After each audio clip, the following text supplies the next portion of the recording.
Welcome to Revenge Us, Ohio, where the darkest secrets and history's most gripping betrayals are finally brought to light.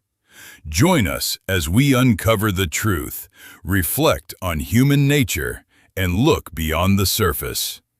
And now, today's story.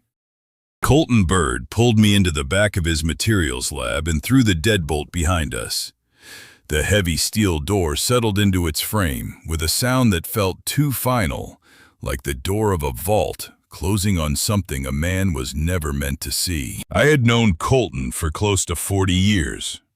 We had started on the same factory floor when we were both young and hungry, back when the smell of cutting oil and hot steel was the smell of a future we were building with our own two hands.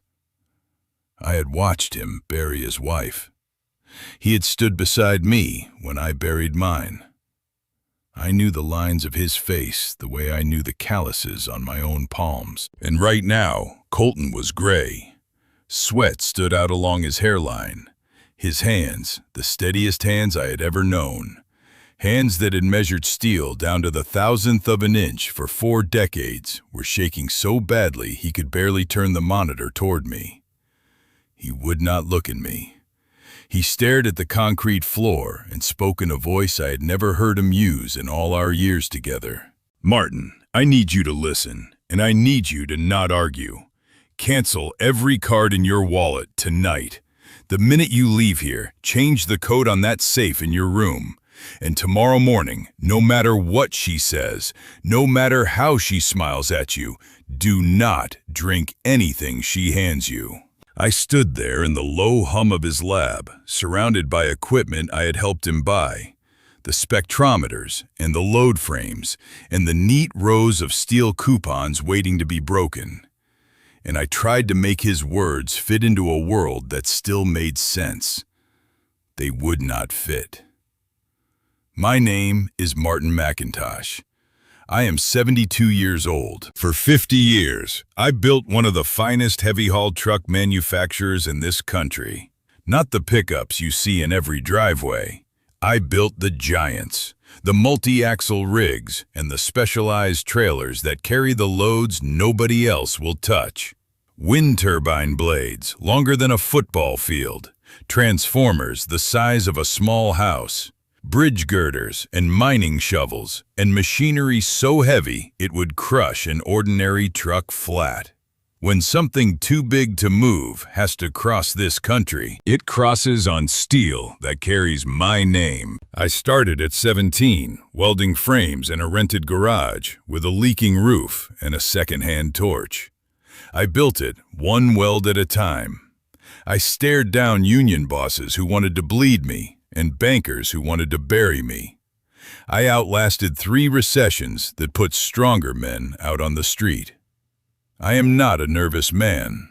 I am not a man who frightens easily. And yet, standing in that room, staring at a cracked cell phone wired into Colton's diagnostic rig, I felt my knees go weak beneath me, and I had to grip the cold edge of the workbench to keep from going down.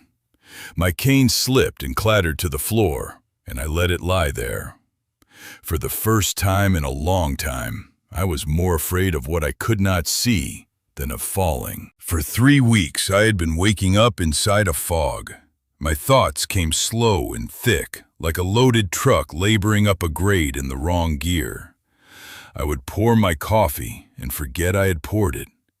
I would lose the thread of a sentence halfway through and stand there blinking while my son watched me with a look I had come to dread. My hands had started to tremble, and in the long dark hours before dawn, I had convinced myself that this was simply the beginning of the end, that the sharp mind I had trusted my whole life was finally failing me the way my legs had failed me after the accident. I had even felt a quiet, shameful terror that I was becoming a burden, a relic, an old man to be managed and moved out of the way. Colton finally lifted his eyes to mine. Whatever he had found on that screen had put a fear in them I did not recognize. "Do you understand what I am telling you?" he said. "No," I said, and my voice came out as a rasp. No, I do not understand any of it. Start at the beginning. What did you find? He swallowed hard. He turned the monitor a few more degrees toward me and pointed one shaking finger at a wall of glowing text. I found the reason, he said quietly.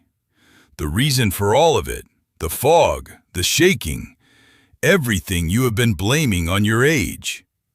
He drew a breath that rattled in his chest. Martin, you are not losing your mind. Somebody is taking it from you, on purpose, and it is happening in your own house. I looked at the screen.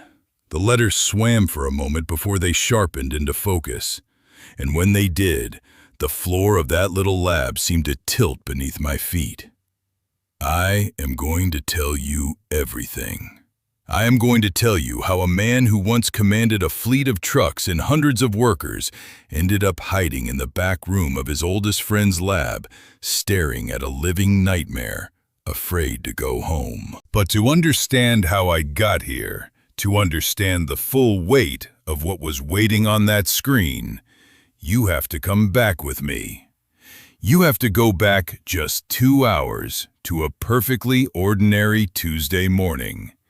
The last morning, I still believed my family was whole. 2 hours earlier, the morning had begun the way every morning began now, in a house that was too big and too quiet and had never once felt like mine. After the accident, after I lost Lucille on a wet stretch of state highway and walked away with a shattered hip and a cane I would lean on for the rest of my days, Caleb and Priscilla had insisted I come live with them.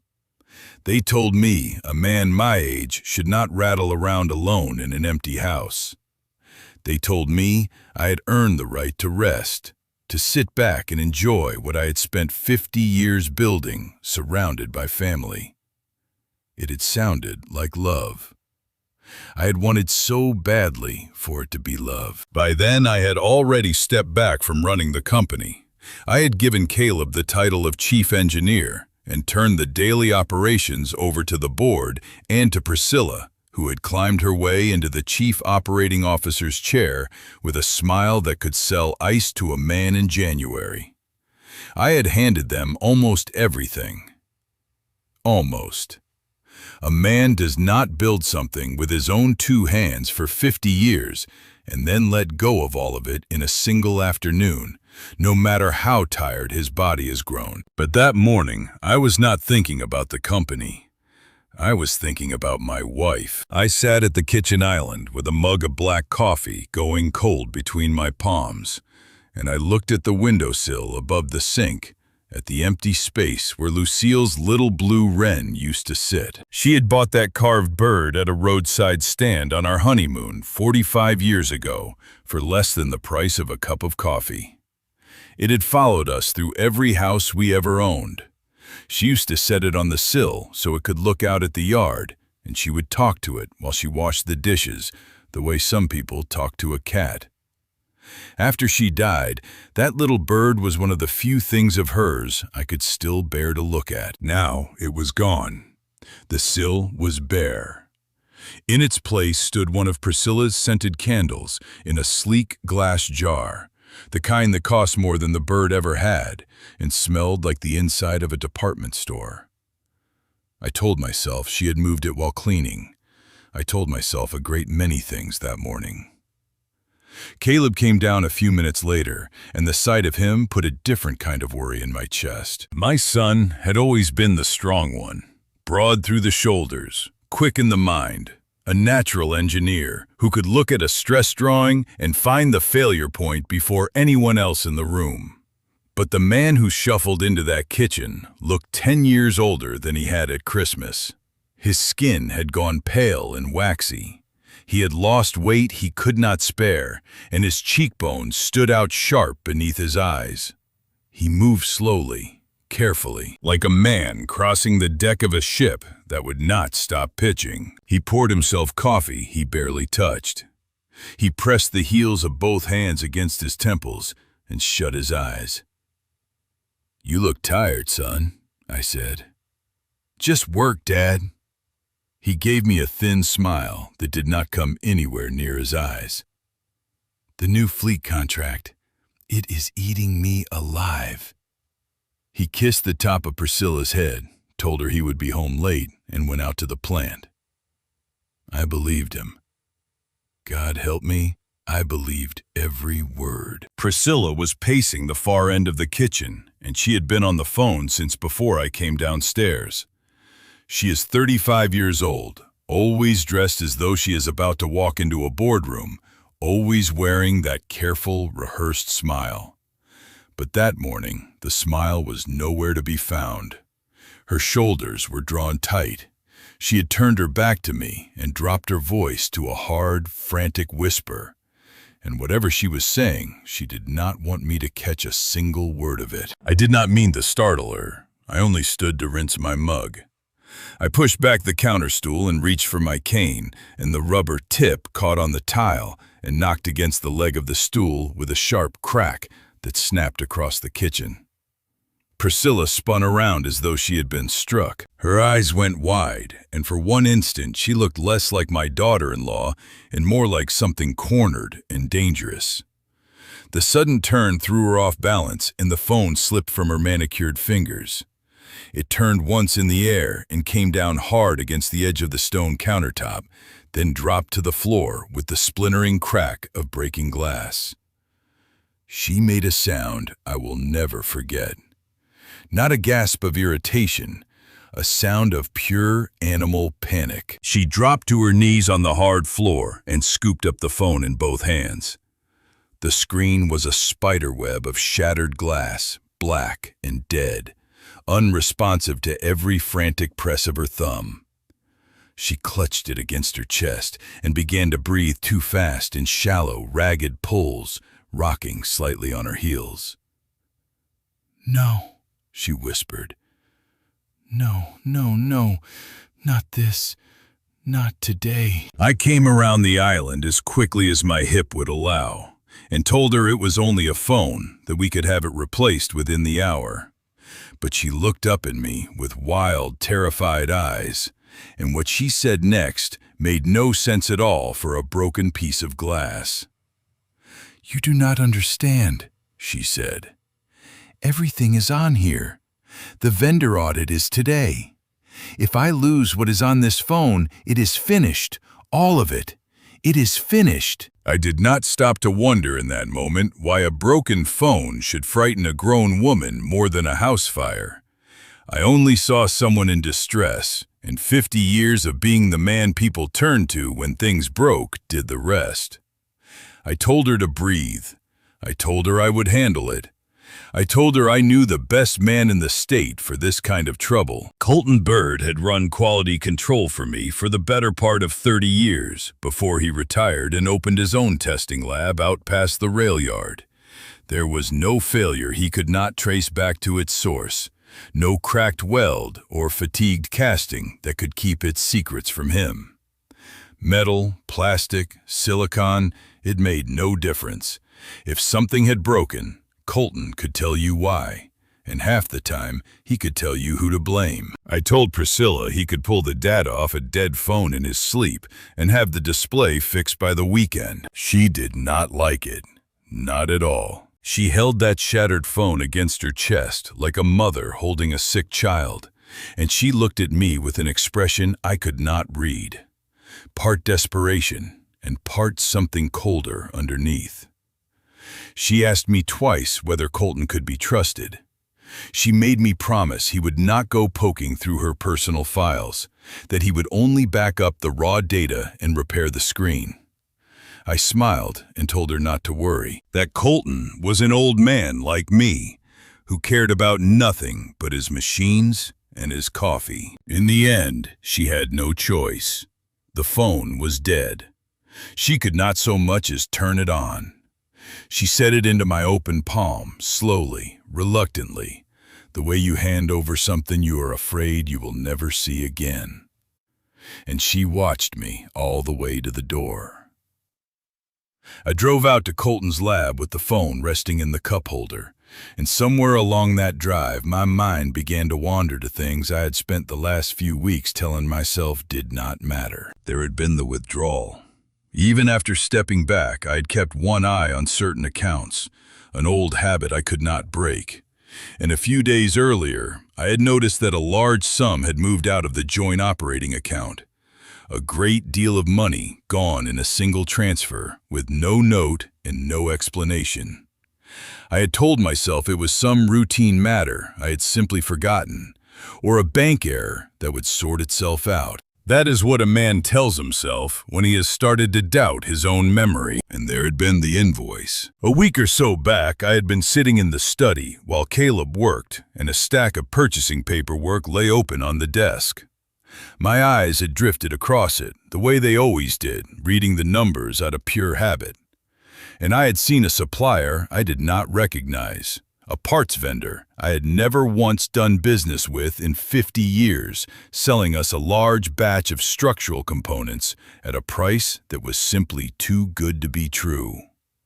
In my trade, when steel comes in far under market, it is not a bargain. It is a warning. Cheap steel is cheap for a reason, and the reason will find you out on the highway at 70 miles an hour with 80 tons riding behind it. I had meant to ask Caleb about it, but my head had been so full of fog that week, and he had looked so worn down, and somehow the question had slipped away from me, the way everything seemed to slip away from me lately. I told myself I had misread the paperwork. I told myself a great many things. I pulled into the gravel lot outside Colton's lab a little after 9 that morning. The building was a low, plain block of concrete, with his name on a modest sign by the door. Nothing fancy. The kind of honest place a man builds when he cares more about the work than about impressing anyone who might drive past.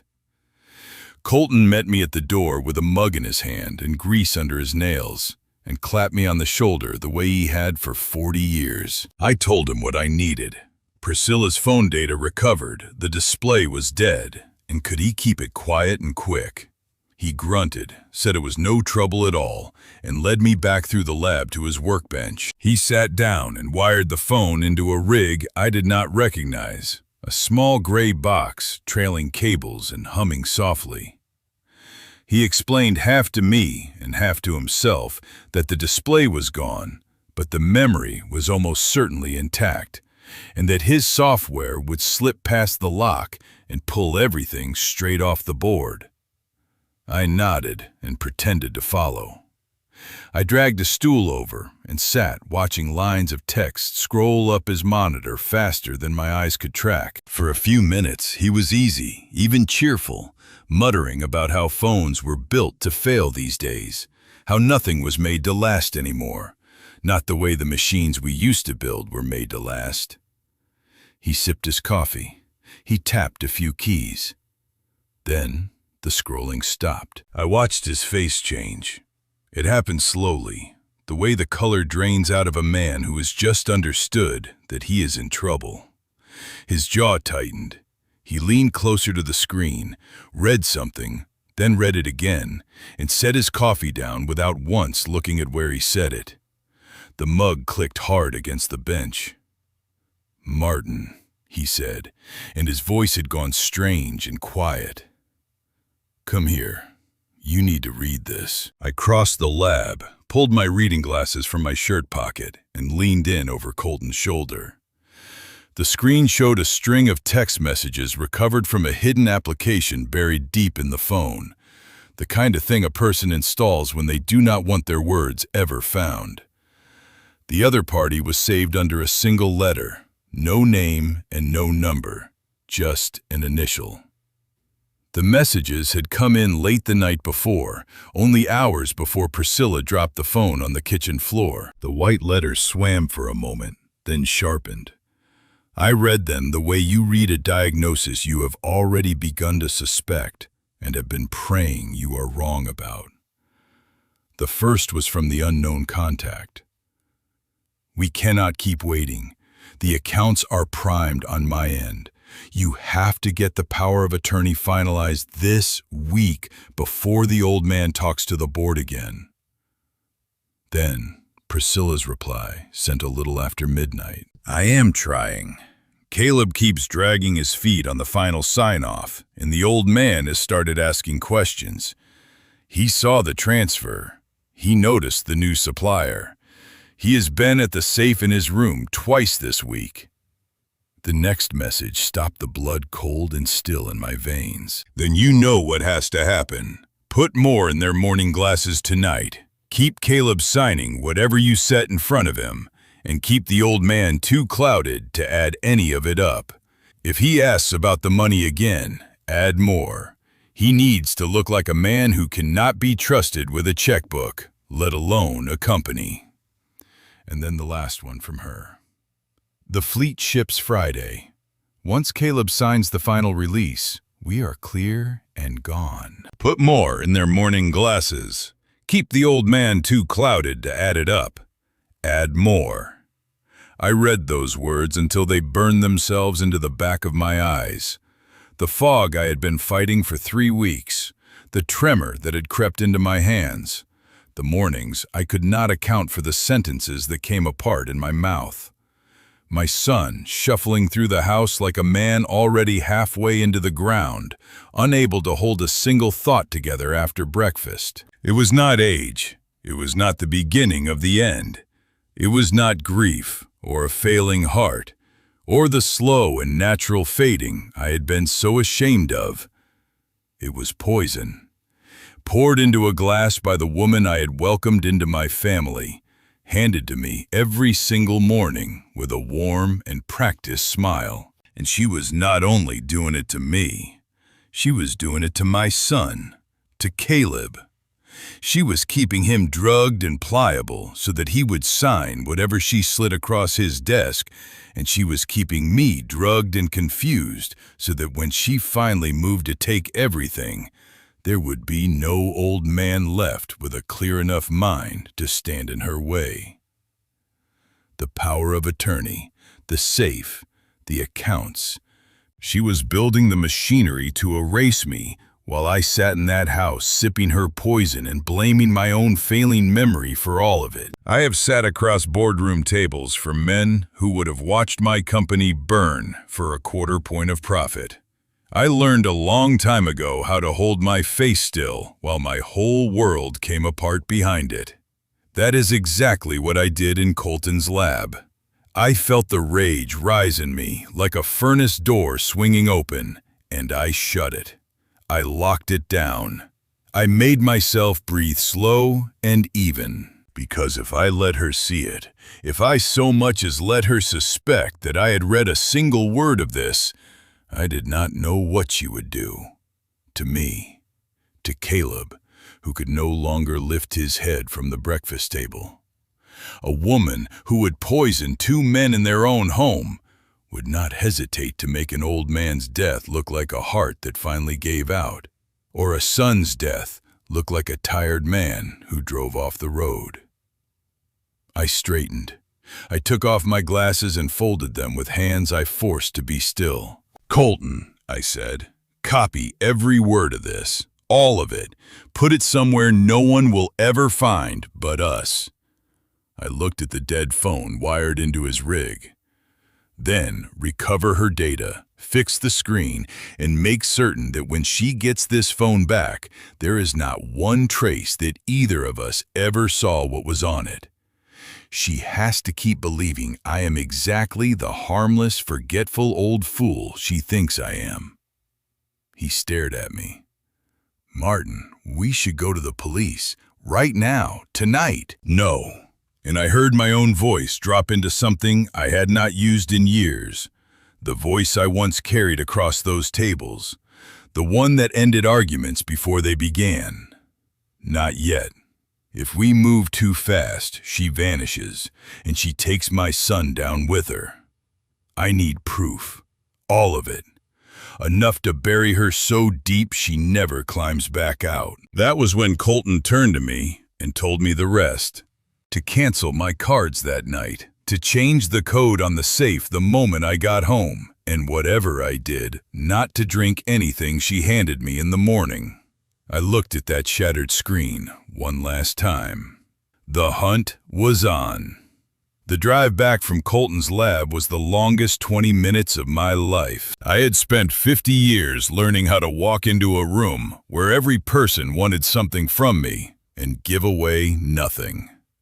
I had bargained with men who studied faces for a living, but I had never once had to sit across a dinner table from someone I knew was trying to kill me and smile and pass the salt. That was the performance I was driving home to give, and I knew that the first time I got it wrong might be the last thing I ever did. I forced my breathing to slow. I loosened my grip on the wheel. By the time I turned into the long driveway, I was no longer the man who had just read his own death sentence on a stranger's monitor. I was a tired, foggy old fellow who had done his daughter-in-law a small favor and wanted nothing now but to lie down. Priscilla was waiting in the front hall almost before I had the door open. Her eyes went straight to my hands. I gave her the temporary phone Colton had sent along, a cheap prepaid thing, and told her the display connectors were shattered, but the memory looked fine. I told her Colton needed a few days to pull her data off without corrupting it, and that he had sent this along so she could still make her calls. I watched her the whole time, waiting for the flicker, the tell, the twitch of guilt. There was nothing. She was better than I had feared. She let out a long breath and pressed a hand to her chest, and her whole face melted into relief. She thanked me. She called me a lifesaver. She even leaned in and gave me a brief, warm hug. And I stood there and let her, and did not let one muscle in my body betray what it cost me. Then she took the phone and hurried off to her office, saying she had a mountain of calls to catch up on before the audit. That evening, the three of us sat down to dinner. She had cooked. Of course she had cooked. The dining room glowed under the fixture Lucille had chosen years ago, and the table was set with roast and vegetables and everything a loving family could want. To anyone looking in through the window, we would have been the very picture of it. A father, a son, a devoted wife. Nobody looking through that glass would have seen the poison at the table. Caleb sat across from me and barely touched his plate. He looked worse under the warm light than he had that morning, gray and hollowed out, pushing his food from one side of the plate to the other. He kept pressing his fingertips to his temple. I waited until the plates were nearly clear before I set my trap. I dabbed my mouth with the napkin, put on my mildest and most slightly confused expression, and cleared my throat. I said I had been going over a few things, just old habit, and that I had come across a transfer out of the operating account. A large one.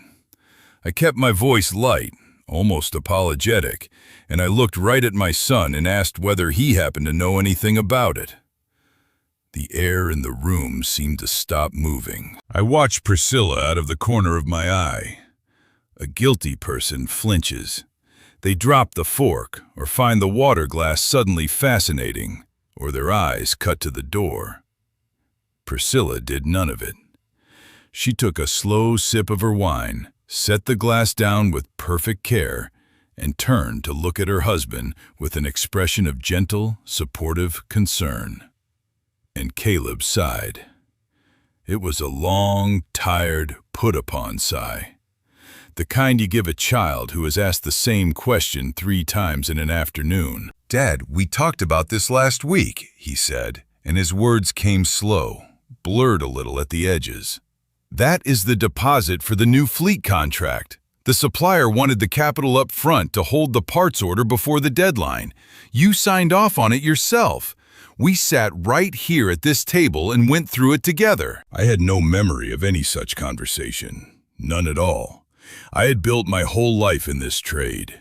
I would never have wired a sum like that to hold a parts order from a vendor I had already flagged as suspect, not in 100 years. But Caleb spoke with such weary and absolute certainty that I understood something that chilled me worse than the words themselves. He believed it. Every word of it. He was not lying to me. He genuinely and completely believed what he was saying. And that was when the first crack opened in the story I had built inside my own head. On the drive home, I had let myself assume the worst of my boy. That he was in it with her. That he had turned on his own father for money. But a man does not counterfeit that kind of exhaustion. A man does not fake that lost, hollowed-out look behind his eyes. I did not yet understand what I was seeing across that table, but I knew in my bones that it was not the face of a schemer. I frowned, and I played my part, and I told him I supposed I must be getting forgetful in my old age.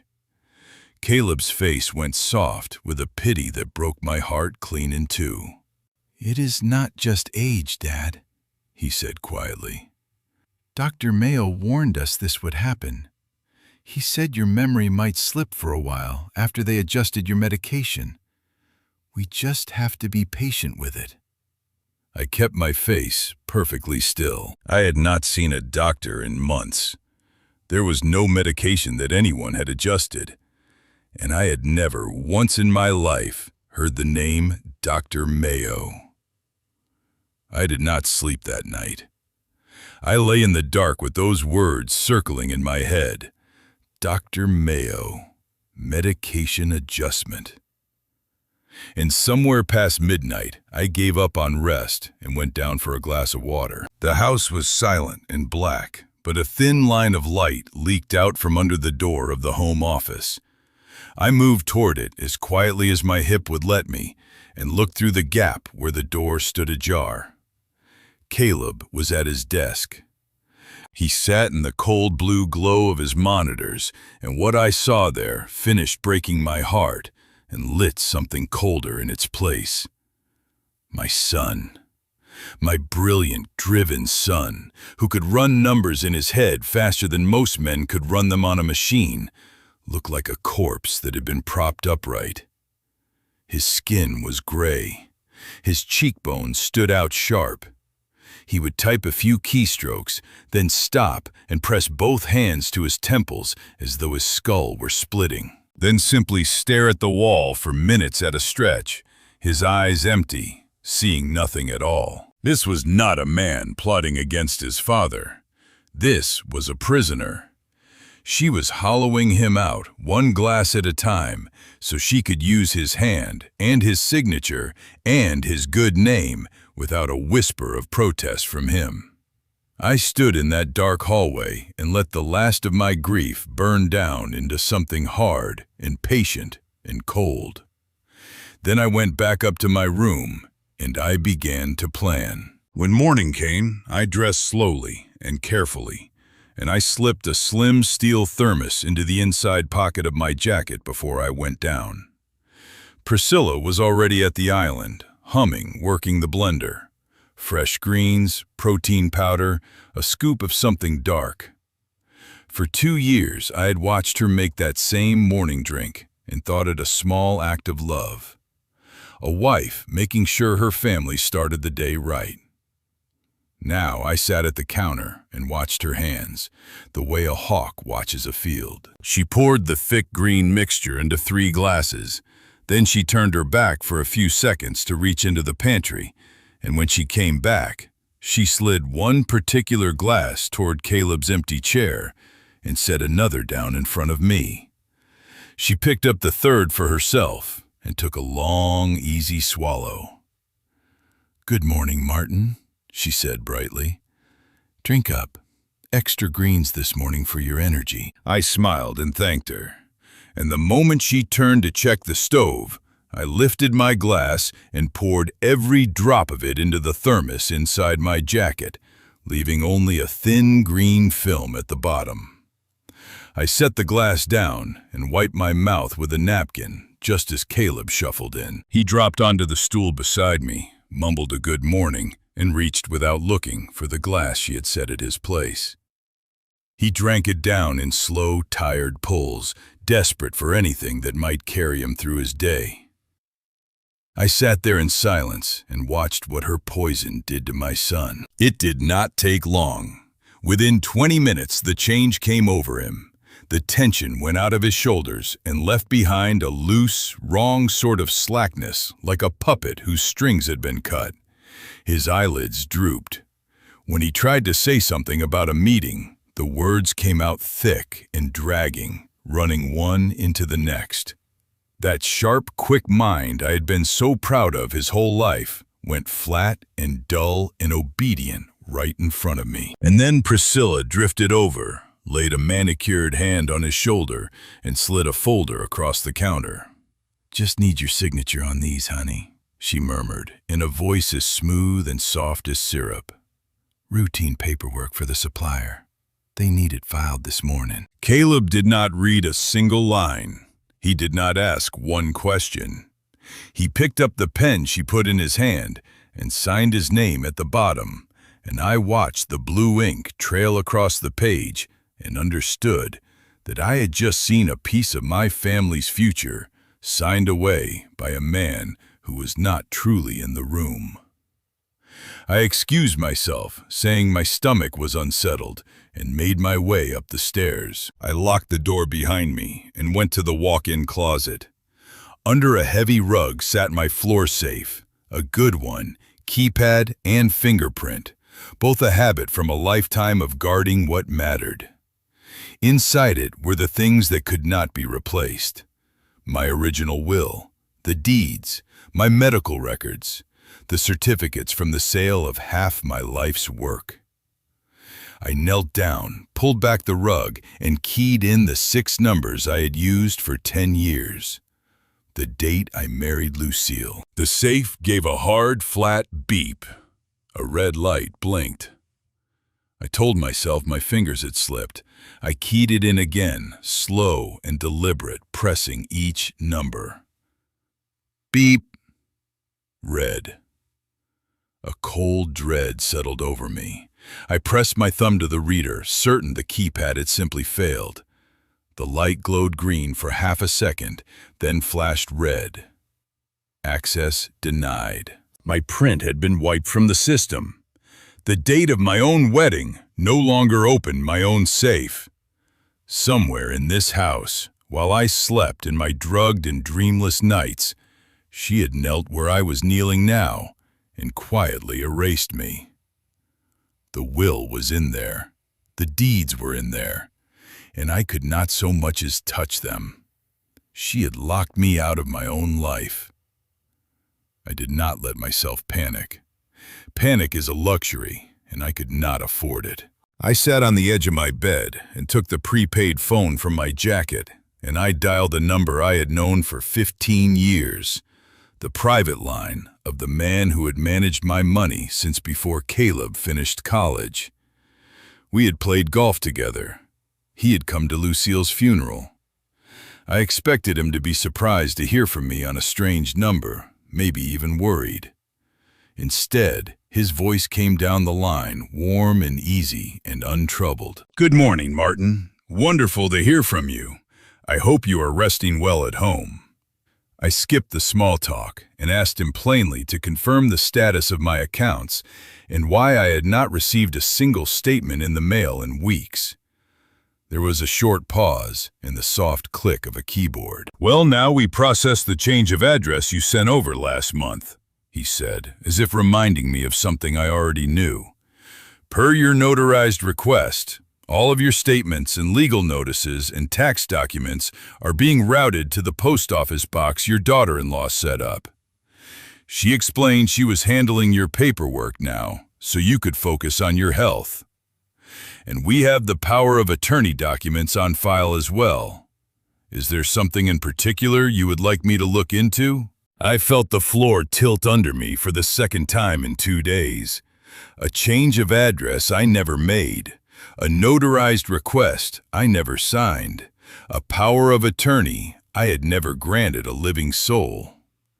I thanked him in an even voice, told him my memory had been playing tricks on me, and got off the phone before the shake could get into my words. I walked to the window and looked out over the grounds I had paid for. the wide green lawn and the old trees and the long driveway curving away toward the road. And I understood, finally and completely, what this house had become. It was not a home. It was a beautifully built cage, and I was the animal inside it. And the woman downstairs held the only key. For 50 years, I had commanded a fleet of machines that could haul anything, anywhere, across any distance this country could throw at them. I had answered to no man. Now I could not open my own safe, could not touch my own money, could not see my own mail. Every road out had been quietly closed while I slept. But they had made one mistake. They had left me my mind, and they did not know it. So I decided to give her exactly what she wanted to see. I waited until I heard the blender running again, then made my way down. I shuffled my feet on the stairs. I let my shoulders round and my head hang low. When I came into the kitchen, Priscilla was pouring her smoothies, and Caleb was slumped over a mug of coffee, staring at nothing. I went to the cabinet, and I reached for a heavy ceramic mug, and just as my fingers closed around the handle, I let my grip fail on purpose. The mug dropped and shattered against the tile in a spray of jagged white pieces. The crash was loud in the quiet kitchen. Caleb flinched. Priscilla spun around, and for just a heartbeat, I saw real irritation flash across her face before she smoothed it back into that mask of patient concern. I stared down at the broken pieces, and I made my breathing go shallow and confused. I reached out toward Priscilla with a trembling hand. "Lucille," I said softly, using my dead wife's name. "Lucille, the drivers are waiting at the yard. Did you call the dispatcher? They cannot roll without the paperwork." Priscilla went very still. She and Caleb traded a look, and in her eyes, I caught it. The small, ugly flare of triumph she could not quite hide. Caleb pushed back his stool and came to me slowly and took my arm, and his voice when he spoke was thick with a grief that cut me to the bone. "Dad, it's me. It's Caleb." He swallowed hard. "Mom has been gone for 2 years now." I looked at him and let my face fall apart into pure bewilderment. I gripped his sleeve. "Caleb," I whispered, letting my voice crack. "Caleb, what year is it? Why are we not at the old house?" My son closed his eyes, and a look of such deep and hopeless devastation came over him that I very nearly broke the act right there and told him everything. But I did not. I let him guide me to a chair, murmuring gentle, useless comforts. I kept my head bowed and my shoulders trembling, and underneath the table, where no one could see, my hands were perfectly still. I let them believe it. I let them settle me into that chair like a broken thing, and I watched Priscilla's whole posture ease as she decided the old man's mind was finally slipping over the edge, right on the schedule she had set for it. It was a bitter thing, using Lucille's name that way, dragging her memory into this ugliness. I asked her forgiveness for it later, in the quiet of my room. But her name was the sharpest tool I had, and my son's life was the thing on the table, and I would have used far worse to save him. Later, alone, I stood at the mirror and looked at my own face. The lost, watery confusion was gone. My hands did not shake. And slowly in that glass, a cold and patient smile spread across my mouth. The prey had taken the bait. I did not sleep that night either, but this time it was by design. That evening, when Priscilla brought a tray up to my room, saying I should rest after my hard day, I thanked her weakly and waited until the door closed. Then I carried the glass into the bathroom, poured it down the sink, and ran the hot water until every trace of green was gone. I lay down on top of the covers, fully dressed, and I left the bedroom door open, a hand's width, wide enough for someone to slip through in the dark. Then I waited. The hours crawled. I watched the red numbers of the clock go from 10 to 11 to midnight to 1. The big house settled into silence around me, the hum of the air handler, the tick of the beams cooling in the night. Every muscle in my old body ached from holding still. I kept my breathing slow and heavy, the breathing of a drugged man, and I left my eyes open just a slit, watching the pale gap of the door. At 2 in the morning, I heard it, the faint click of the latch, the door easing open. A thin blade of hallway light fell across the carpet, and a shadow slid into my room. It was Priscilla. She moved without a sound, her bare feet silent on the rug. She stood by the bed a moment, watching me, and I kept my chest rising and falling in that slow, drugged rhythm, and even let out a soft, ragged snore. Satisfied, she came closer. She reached past my head to the nightstand and picked up my tablet, the one I used for my banking and my private mail. The screen was locked behind a long password and a fingerprint, both. She did not even try to guess the password. She turned instead to me. Her cold fingers closed around my right hand where it lay open on the covers. My skin crawled at her touch, but I made my arm go dead and heavy, a sleeping man's arm, and let her lift it. She pressed my thumb to the reader. The tablet chirped softly opened and gave her everything. I watched through my slitted eyes as her fingers flew across the glass. She knew exactly where she was going. She opened my investment account and set up a wire transfer, moving money out to some account I did not recognize, quick and practiced a woman who had done this many times before. Then she deleted the alert that popped up, wiping away the trace, and set the tablet back precisely where it had been, and laid my hand back down on the covers, just so. She stood over me one moment longer. I felt her looking down at me, and a small, cold smile came into her voice when she leaned in and whispered, almost too soft to hear, "Just a few more weeks, you tired old workhorse."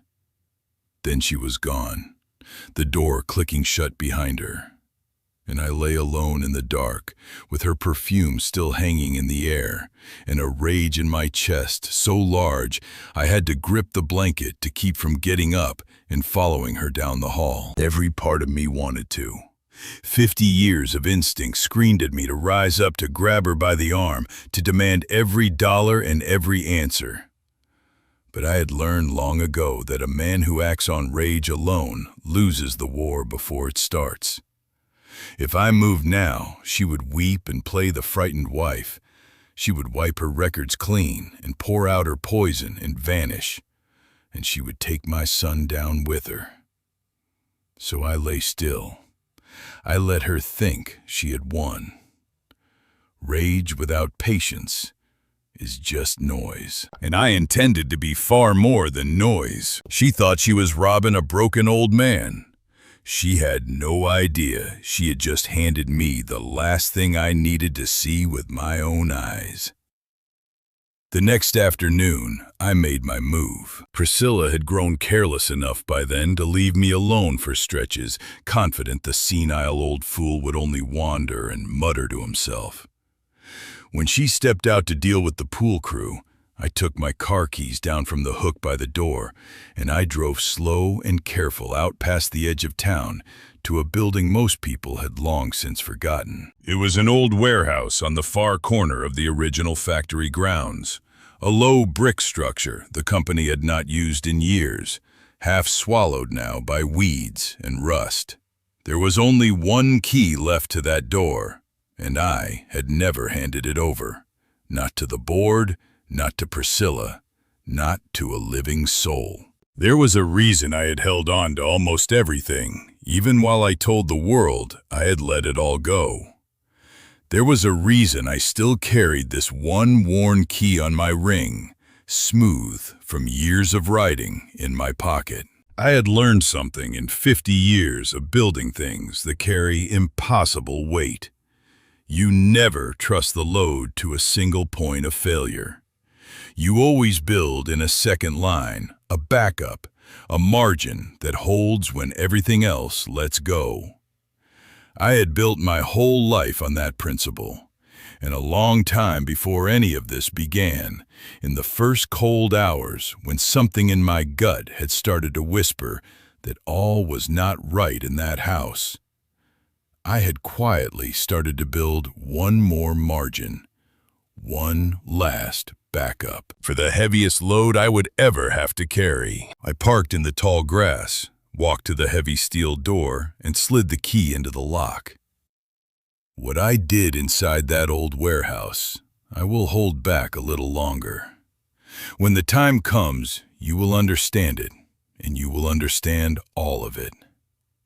For now, it is enough to say that I came out an hour later with grease on my hands and the bones of a plan in my head, locked the door behind me, and drove home before Priscilla ever knew I had gone. But I could not do what came next alone. To fight what was happening in that house, I needed more than one old man and a locked warehouse. I needed the two people left in the world I still trusted without reservation. And I needed a way to reach them that Priscilla would never see. So I built myself a routine. I told Caleb in front of Priscilla that my doctor had recommended I walk each day for my hip. It was the kind of small, harmless thing a fading old man might cling to, and she waved it off without a second thought. Every afternoon, I would shuffle out the front door and make my slow way down the street to a little neighborhood park with a duck pond and a few worn benches. I made sure my walk was unsteady and pitiful in case she watched from the upstairs window. She usually did. On my third afternoon at the park, I sat down heavy on a bench near the water, and a few minutes later, Colton came ambling down the path and lowered himself onto the same bench. He did not look at me. He held the newspaper open in front of his face and spoke to it. "The texts I pulled off her phone were only the surface," he said quietly. "They point to a second device, a burner. That is where the real coordination is happening. The money, the doctor, all of it.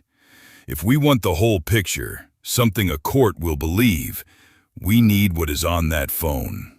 He reached into his coat and slid a small metal object across the bench between us, no bigger than a deck of cards. "It is a cloner," he murmured. "You slip her burner's card into it for 60 seconds. It copies the whole thing, keys and message history and all. Then you put the card back and she never knows. Can you get to it?" I thought of how careless she had grown, leaving that cheap black phone lying on the counter while she showered, certain the old fool could not tell a burner from a stone. "I can get to it," I said. I palmed the cold little device into my pocket, gave him a small nod, and shuffled home. The chance came the very next morning. Priscilla went upstairs to shower and left the burner sitting by the coffee maker, exactly as I had known she would. My hands, which shook so convincingly for her, did not shake at all now. I popped the back off the phone, slid the tiny card into Colton's cloner, and watched the little light blink. I counted the seconds. 58, 59, 60. The light went solid. I slid the card back into the phone, snapped the cover shut, and had it back on the counter and myself settled on the couch a full minute before the water shut off upstairs. That afternoon, I did not go to the park. I walked 3 blocks to the main road, took the cash I had begun keeping folded in my shoe, and had a car carry me across town to an address Priscilla had never heard of. I had started hiding money in my shoe weeks earlier, on the same quiet instinct that had sent me to that warehouse, certain that the day would come when my cards would simply stop working. That day had already arrived. A man learns if he lives long enough to keep a way out that no one else can close. Giselle Conway had been my attorney for 30 years, back before Priscilla was ever a name in our family. She was a small, sharp, unsmiling woman who had walked me through the ugliest fights of my career, and there was no one on earth I trusted more in a room full of lawyers. Best of all, Priscilla did not know she existed.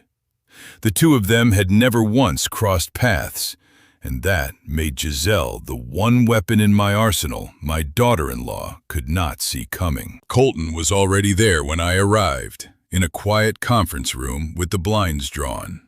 I sat down and laid the whole thing out for Giselle, plain and fast. The poison in the forged signatures, in the accounts, and the power of attorney. She did not waste a breath on sympathy. She began drafting before I had finished talking, building what she called a blind trust, a way to move what was left of my money somewhere Priscilla and her papers could never reach it. While Giselle worked, Colton sat in the corner and fed the cloned card into his laptop. I watched him scroll, waiting for him to find the bank accounts, the routing numbers, the trail that would let me claw my money back. Instead, his scrolling slowed. Then it stopped. He had opened a folder, one marked with my son's initials, and as he read, the color drained out of his face until he looked gray and ill. He set his hand flat on the table as though to steady himself. When he looked up at me, his voice was low and shaking.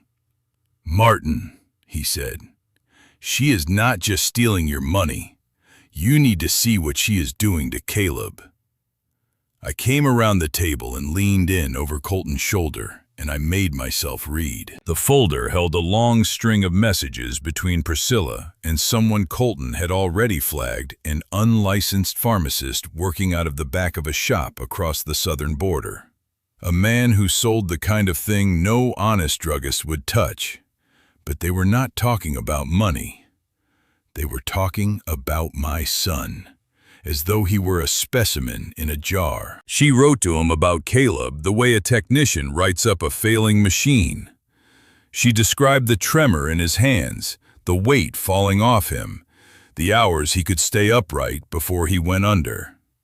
She complained that he was having too many moments of clarity, that whatever she was giving him was wearing thin, and she asked in plain and patient words for something stronger, something that would keep him docile and signing without pushing him so far that his heart or his lungs gave out. I read the cold, careful cruelty of it, and I had to grip the back of Colton's chair to keep myself upright. Colton reached into his bag and drew out a sealed envelope and slid it across the table to me. "The thermos," he said quietly. "The one you filled that first morning. I sent the contents to a lab I trust, one that keeps its mouth shut. This came back this morning." I opened it and pulled out the report. The medical words were dense, but the bold red flags beside them needed no translation. There were heavy sedatives in that green sludge poured into a breakfast drink and handed across the counter with a smile at levels a hospital would use to bring down a violent patient. And there was a second thing mixed in with them. Some experimental compound the lab could barely put a name to. A drug built to fog the short-term memory and eat away at a man's ability to think and plan and decide for himself. It was measured. That was the thing that turned my stomach. The dose was calculated with care enough to keep a man walking and talking and able to sign his name, but never enough to let him surface and understand what was being done to him. It was a chemical leash, and she had been holding both ends of it, mine and my son's, every single morning at that kitchen island. The fog, the lost hours, the heavy sleep that left me more tired than before I closed my eyes. It had never once been my age. It was this. And then the full weight of it came down on me, and it was not the poison in my own veins that broke me. It was Caleb. My son was not a willing part of any of this. He had not turned on me. He had not schemed with his wife to drain his own father dry. He was a prisoner, drowning in a fog she poured for him.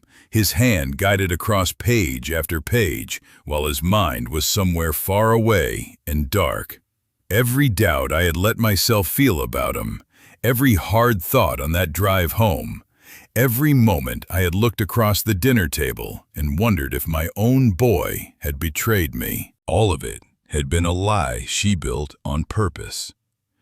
She had not only poisoned him, she had used his poisoned body to turn me against him. I sat down slowly in the leather chair. I thought of him at that desk at 2 a.m, gray and hollow, staring at nothing. I thought of the pity on his face when he told me my memory would slip. He had believed I was the one losing my mind, all while she fed him the same poison that was stealing his. I had doubted my son, and he had never once stopped being my son. The guilt of it sat in my chest like a stone, but guilt would not save him. I set the report down on the glass and took a long, slow breath to steady my hands. Giselle had been reading over my shoulder, and her voice was hard and certain when she spoke. "This is enough, Martin. Right now. We take these results to the police tonight. We have her arrested for what she is doing, and we get Caleb into a hospital where they can help him." For one moment, the thought of it was almost sweet. Police at the door, Priscilla in handcuffs, my son in a clean white bed with people fighting to save him. Then I looked again at the report, at the levels printed there in red, and a cold new dread crept over me. "No," I said slowly. "We cannot just stop it." I pointed at the numbers. "Look at how much of this is in him, and how long she has been at it. His body has learned to need it. If we cut it off all at once, if the police break down that door tomorrow and there is nothing in his glass, his system will crash. It could stop his heart before the ambulance ever reaches the driveway." The room went very quiet. She had not just poisoned my son. She had chained his very life to her own. If she went down, suddenly he went down with her. And she had built it that way on purpose. And I understood, sitting in that drawn and silent room, that saving Caleb was going to be far harder and far more dangerous than simply calling for help. I knew now that I could not simply pour out my son's poison and be done with it. If I cut him off cold, the shock alone might kill him. I had to bring him down slowly, a little less each day, until his body could stand on its own again. It was going to take a steady hand and a good deal of luck, and one wrong step could be his last. The next afternoon, I had a car take me to a grocery store on the far side of town, and I walked the cold aisles until I found what I was looking for. A thick, dark green juice, kale and spinach, and God knows what else, almost the exact color and weight of the smoothies Priscilla made every morning. I bought a dozen bottles. I carried them home in a plain bag and hid them in the basement garage, tucked behind a row of old paint cans on a shelf Priscilla had not touched in the 2 years I had lived under that roof. The next morning, the real work began. Priscilla was at the blender when I came down the machine screaming, and when she turned to the espresso maker for her cup, I moved. A long life had taught me a few of the things a card table teaches a young man: how to draw the eye one way while the hands go another, how to move quick and clean when it counts. I took my glass and Caleb's glass, poured most of the poison down the second sink, filled them back from a flask of clean juice hidden in my robe, and set them down again, all in the few seconds her back was turned. I did not empty Caleb's glass all the way. That was the trick of it. I let a little of the real smoothie stay behind, mixed into the clean juice, and each morning I let a little less. Step by step, I walked my son down off the poison so gently that his body would not feel itself falling. My own glass I dumped to the last drop. I had rough days of my own that week, a cold sweat and a pounding head that I hid behind my shuffling and my silence. But my time on her poison had been short, and I could bear it. Caleb's could not be rushed. On the third morning of the swap, while Priscilla was upstairs, I took the prepaid phone into the garage and made a call I had been making quietly for far longer than any of them knew. The man who answered had run a floor crew for me for 30 years, an old foreman with hands like leather and a memory like a steel trap. One of the few men left alive I would trust with my life. I kept my voice low. "Are they still where I told you to keep them?" I asked. "The ones we marked." "Right where you left them, boss," he said. "Nobody has moved a bolt." "Good," I said. "Nothing with those numbers leaves that yard. I do not care whose signature is on the release. Not one of them rolls out the gate until I say so.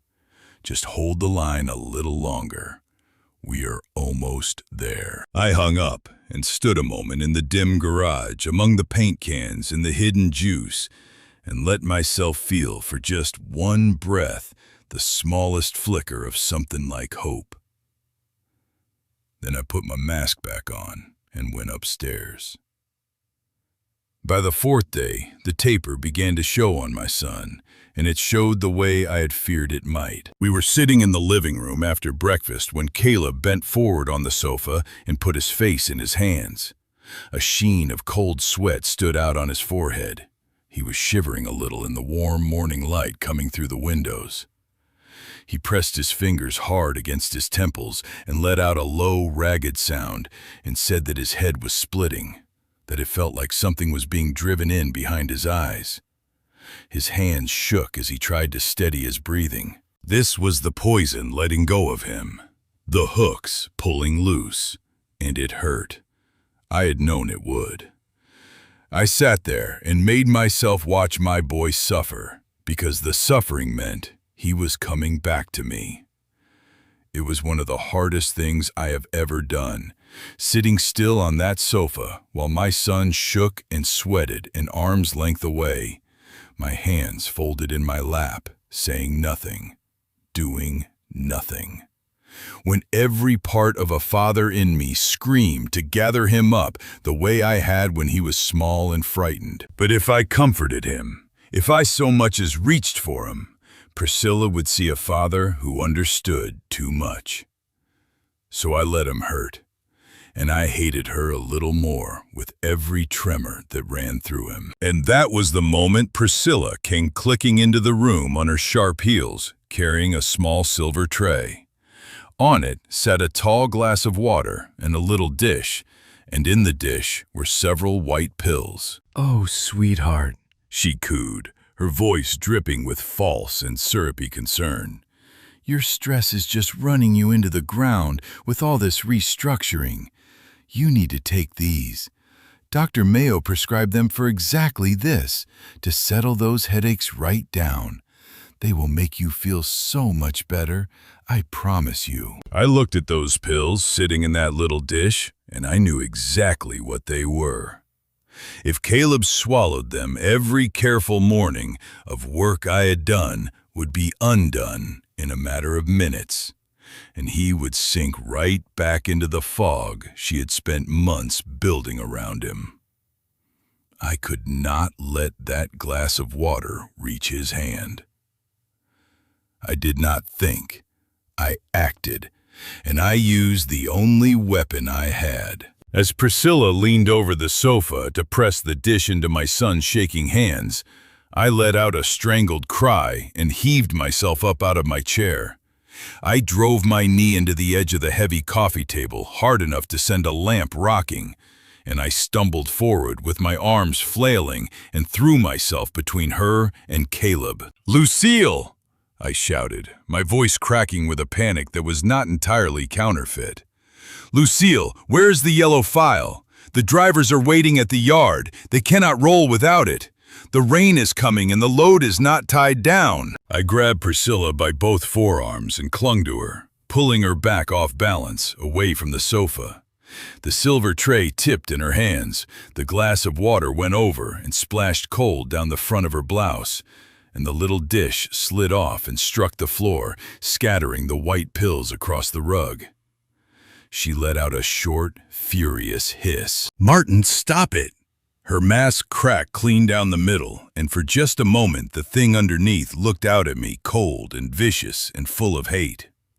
"Sit down. You are confused. Sit down right now." But I clung to her sleeves and made myself weep, forcing the tears to come, letting them run down into the creases of my face. "Please, Lucille," I begged. "Please do not let them send the trucks out. I built this for Caleb. You said you would find the file. You promised me you would find it." Caleb lifted his head from his hands, blinking through the fog of his own pain. "Mom's not here, Dad," he mumbled. "It's okay. Just let Priscilla clean it up." Priscilla wrenched her arms out of my grip. Her chest was heaving. She looked down at the pills dissolving in the spilled water on the rug, and I watched her force the monster back down into its cage, one hard breath at a time, until the sweet and patient mask slid back into place. "It is all right, Martin," she said in a voice with no warmth left in it at all. "The trucks are fine. You go and sit. I will take care of everything." And she turned and walked out to change her blouse, leaving the ruined pills where they lay. I let myself be led back to my chair. I kept my head down and my shoulders bowed, but under the show, I counted it a victory. The pills were destroyed. My son had not swallowed them. Later that morning, while the house was quiet, I made my slow way toward the back hall, and that was where I found it. A cardboard box sat by the door to the garage, packed and folded shut, with a single word scrawled across the top in Priscilla's hand. "Donate." I lifted the flap and my heart turned over in my chest. It was Lucille. All of her. Her worn paperbacks with her notes in the margins, the photographs from our mantel, the soft gray sweater she used to wear on cool evenings, still holding the faint shape of her. And there, wrapped in an old dish towel near the bottom, the little blue wren from the windowsill. For 45 years, that woman had been the whole warm center of my life. She had raised our son and stood by me through every hard year and every lean one. And when the accident took her from me, I had thought I could not survive it. And now, some stranger in my own house had swept up what little was left of her and packed it into a box for the curb because it did not suit the room. There are cruelties that steal your money. This one reached in and tried to steal my wife a second time. She had boxed up my wife to be carted off and handed to strangers like so much clutter standing in the way of her redecorating. I stood there in that hallway and felt a rage so pure and so quiet that it frightened even me. I did not take the box. I could not without her noticing it was gone. But I lifted the little wren out of its towel and slipped it into my pocket, and I closed the flap again, and I left the rest. And I promised Lucille under my breath that I would bring every last piece of her back home before this was through. I turned to go back to my chair, and through the tall window at the end of the hall, I saw Priscilla in the next room, her back to me, the burner phone in her hand. The glass caught the bright screen and threw it back toward me. The letters reversed, but clear enough to my old eyes, if I held still and let them settle. She was texting the same contact, the single initial. And what she wrote turned the cold in my chest to solid ice. "The old man is getting harder to manage. We moved the signing to Friday, same day the fleet ships. Get it done. Friday." I stood in that hallway with my dead wife's wren in my pocket and did the arithmetic, and the answer stopped my breath.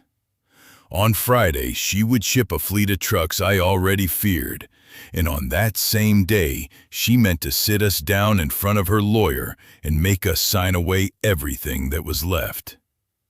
Whatever I was going to do, I had less than 48 hours left to do it. My chance came the next afternoon, and I had to take it. Priscilla announced over lunch that she was going out for a few hours, some appointment across town to soothe her nerves before the big day. The moment her car cleared the end of the driveway, I let the hunched old man fall away. I stood up straight and I moved. I went straight to the door of Caleb's home office. She had started locking it during the day, certain a senile old man would rattle the handle a time or two and wander off. But she had never once asked herself where I learned the things I knew. Long before I ever owned a company, I was a young man in freight yards and machine shops, and there is not a cheap lock in this world I cannot talk my way through. I slid a pair of thin picks from my pocket, worked the tumblers, and had the door open in under a minute. I stepped inside and shut it behind me. The room was dim and smelled of stale coffee and old paper. On the big desk sat the stacks of manila folders, the same kind she slid across the counter to my drugged son every morning. I took the second phone from my jacket, the one Colton had set up, and I got to work. I went through the papers fast, and my heart pounded harder with every page, because the sheer size of what she had built lay open in front of me. There were contracts with the phantom supplier, the one selling us cut-rate steel. There were incorporation papers for shell companies I had never authorized, hollow little firms set up to swallow money and pass it along into the dark. There were transfer forms, page after page, moving funds out of our accounts and into those shells. And at the bottom of each one, my son's signature, signed by a hand that had no idea what it was doing. The print was small, made small on purpose. I opened the desk drawer, took out the heavy magnifying glass Caleb kept for reading fine type, and held it steady over each page while I photographed it, capturing every routing number and every forged signature in sharp, clear focus. And then I turned over one more sheet, and I stopped. It was a list of numbers, vehicle identification numbers, a long column of them, the serial marks stamped into every truck we ever built. These were the units in that Friday fleet, the ones set to roll out under her scheme. I looked at that column of numbers, and slowly, in that dim and stolen room, I smiled. Because I knew those numbers, every last one of them. I did not need to write them down. They were already written down in a place she would never think to look, guarded by a man she did not know existed.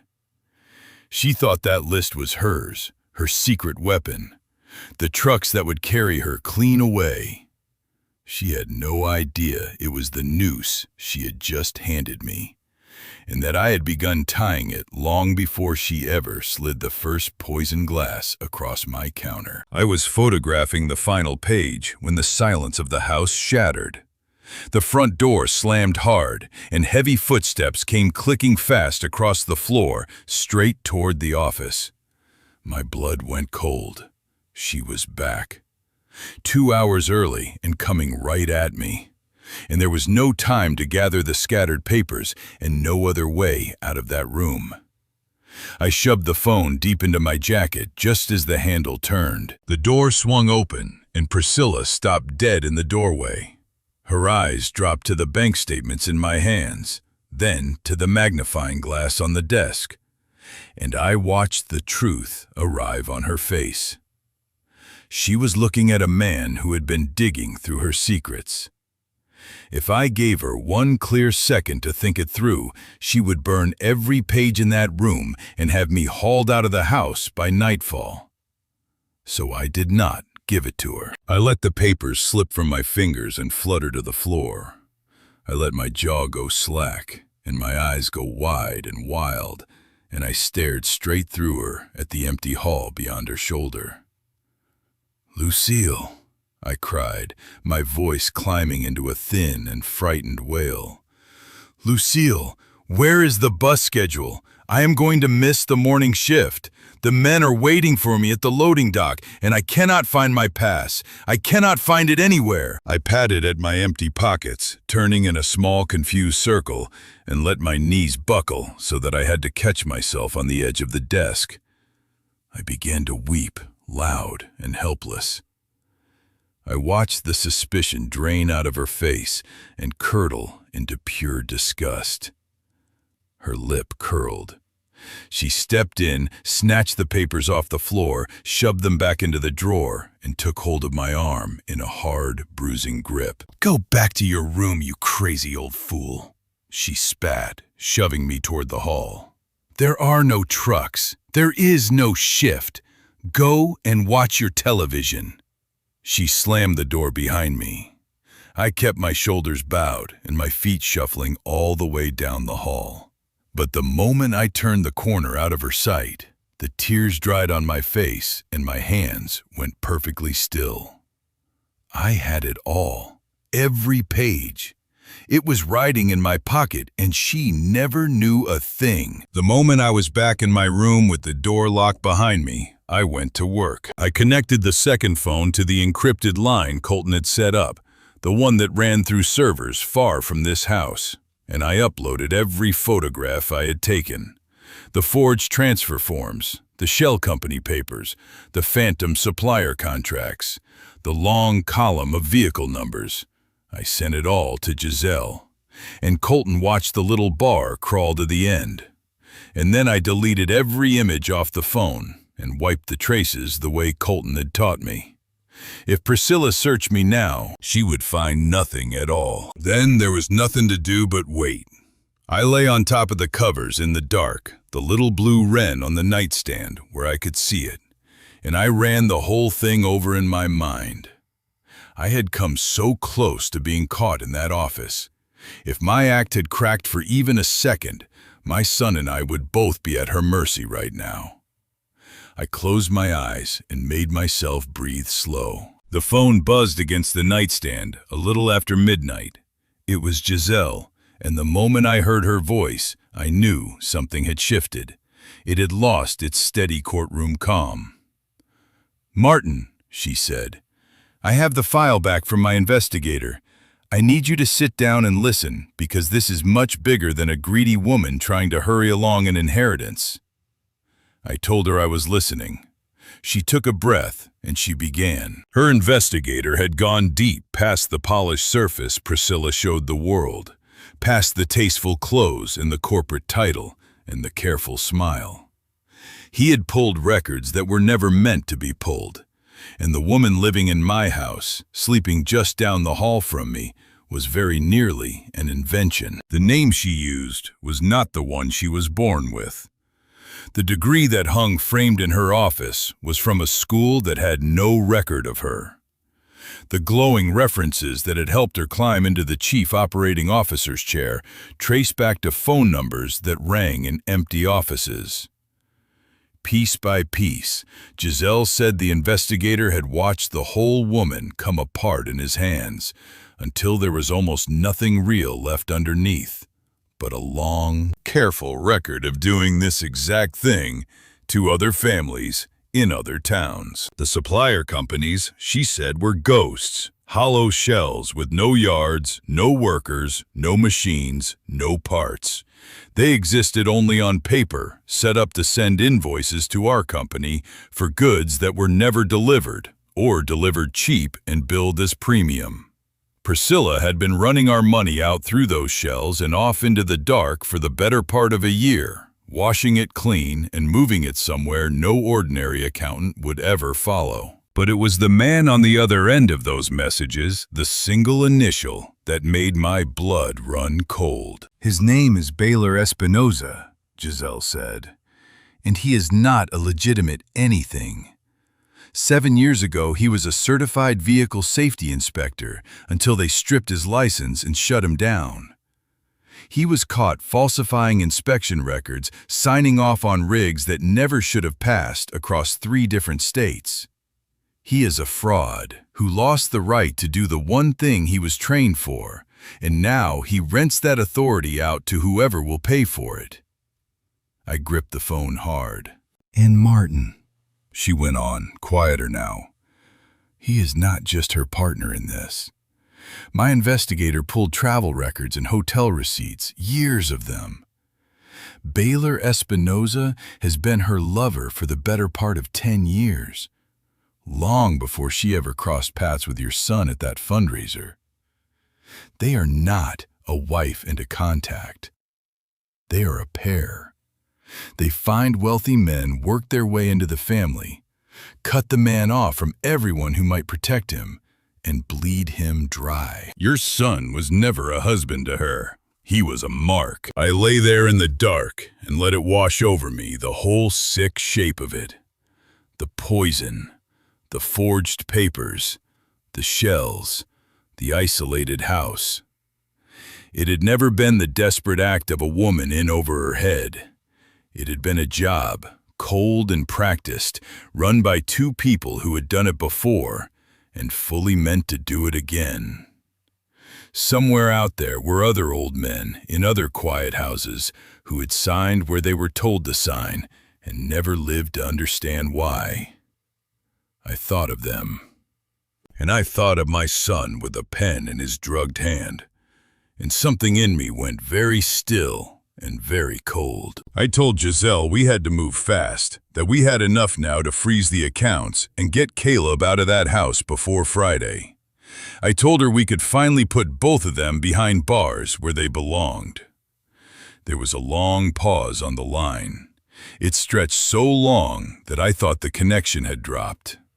When she spoke again, her voice was low and careful, and it carried a dread that reached down the line and closed around my heart. "Martin, you still do not see the whole of it," she said.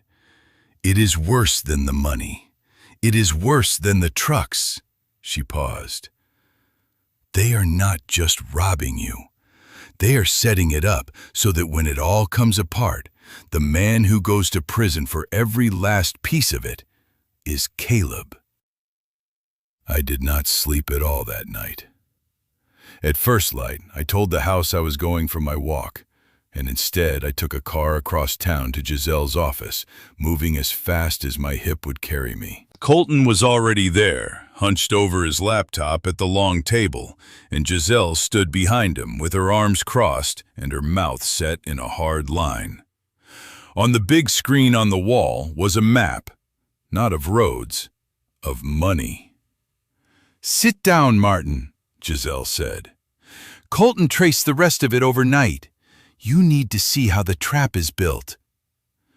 I sat, and Colton began to walk me through it, and with every line he drew, the cold in my chest grew heavier. The stolen money, he explained, was not sitting still in some account under Priscilla's name or Baylor's. That would have been careless, and they were anything but careless.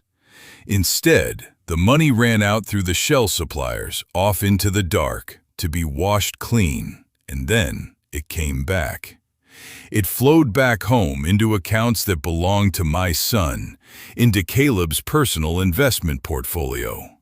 On paper, in cold black numbers, my drugged and helpless boy looked like a man growing quietly, suspiciously rich. I stared at the lines on that screen linking the phantom companies to my son's accounts, and I began to understand the true shape of the thing they had built. "It gets worse," Colton said quietly. He pulled up the other half of it.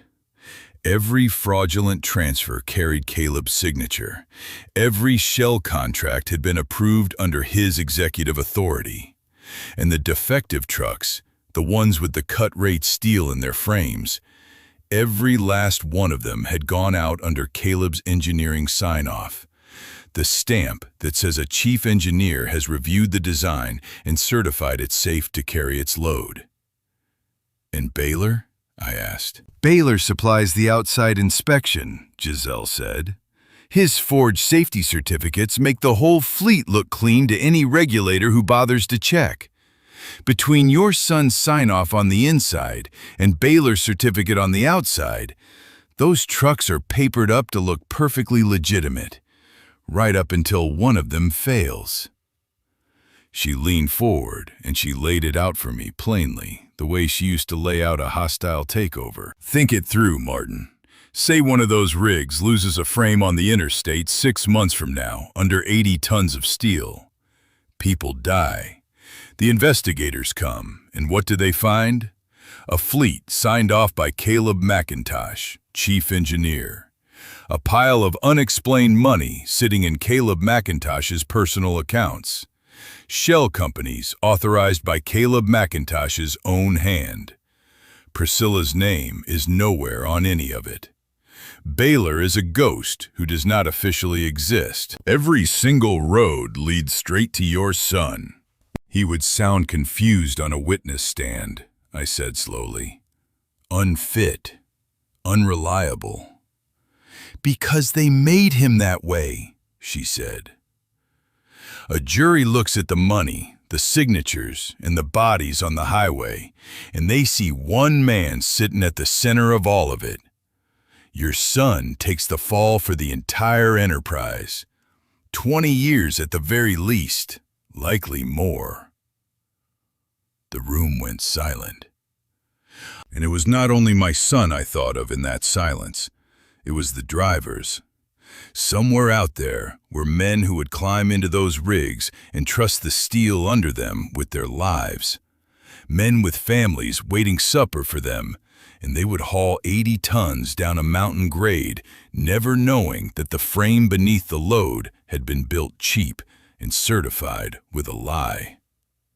My whole life, I had made trucks a man could bet his life on, because that was exactly the bet every driver made every single day.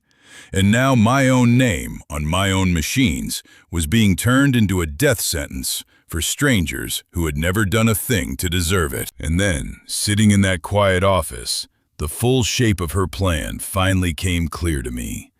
And it was more monstrous than anything I had let myself imagine. The money was never the whole of it. Priscilla did not simply want to be rich. She wanted to be free. And she wanted to walk away without a single mark left on her. With Caleb locked in a prison cell, disgraced and destroyed, she becomes the tragic, blameless wife who never dreamed her husband was a criminal. The world pities her. And with me, the only other man who might have fought her, shut away in a care facility under her conservatorship, declared too far gone to know my own name. There is no one left at all. No one to question her. She takes hold of everything I spent 50 years building, quietly sells it off, and disappears across some border with Baylor to live out her days on my life's work and my son's ruin. It was not a robbery. It was an execution. A clean, cold, perfectly planned killing of my entire family. And she had meant to carry it out with a warm smile and a glass of green juice. I sat there and felt the last of my grief and my fear burn away for good. And what was left in its place was something hard and clear and entirely without mercy. I looked at Colton and then at Giselle. "We are done defending," I said. My voice did not shake at all. "We are not just going to protect my money and my son. We are going to take their own trap and turn it back on them. We're going to bury Priscilla and Baylor so deep under their own evidence that they never see daylight again." Giselle looked at me for a long moment. "Turn their own trap on them," she repeated slowly. "Martin, I admire the sentiment, but I have to be honest with you. They have had months to build this. We have days. I do not see how we get ahead of a machine this size before Friday." I let a small, tired smile touch my mouth. It was the first time in weeks I had let anyone see it. "We do not have to get ahead of it, Giselle," I said. "I already am." Colton looked up from his laptop. "Martin, what are you talking about?" And so I told them the thing I had been carrying alone all this time, the thing I had kept even from the two of them, the thing that had sent me to a locked warehouse in the tall grass with grease on my hands. Months ago, long before the fog ever got its claws into me, long before I understood there was any poison in my glass at all, something small had started to nag at me.